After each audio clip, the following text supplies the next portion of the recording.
Sa unang araw ng paglalakbay, mapanganib at peligroso ang mga bangin na dinaanan ng IBC Expedition Team paakyat ng Mount Pulag.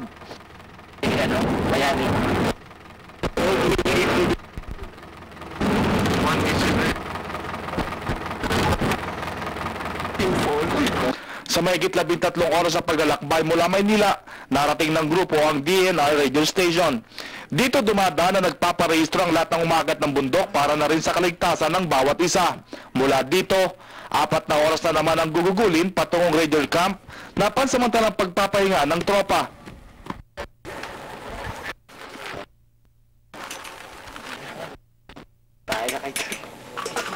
Mula Raider Camp, sinimula na ng grupo ang paglalakad patungong Camp 2 ng Mount Pulag.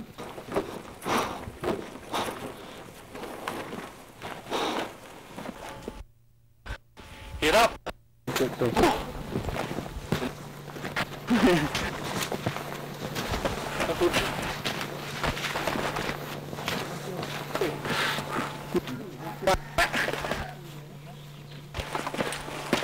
Karamihan sa grupo wala pang karanasang umakyat ng bundok na ganito katarik, kalamig at kadelikado. Merong taas na umigit kumulang 3,000 metro ang Mount Pulag at lawak na 11,550 hektarya. Ang pinakamataas na bundok sa Luzon at pangalawa sa buong Pilipinas.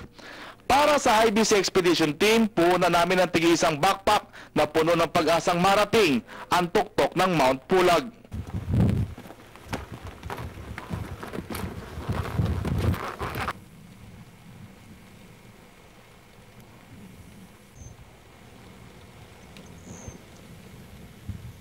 Sa lamig ng klima dito, maging pawis namin ay nagyeyelo. Bago lumubog ang araw, narating namin ang base camp.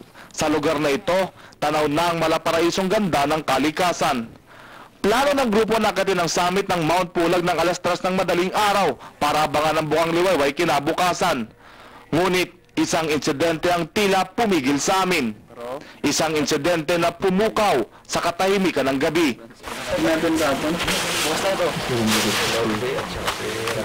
Nandiyan po ang sir yung pantero. Sabihin mo lang sa akin na ano. Bukas na yan. Dito po ano. Close to yan.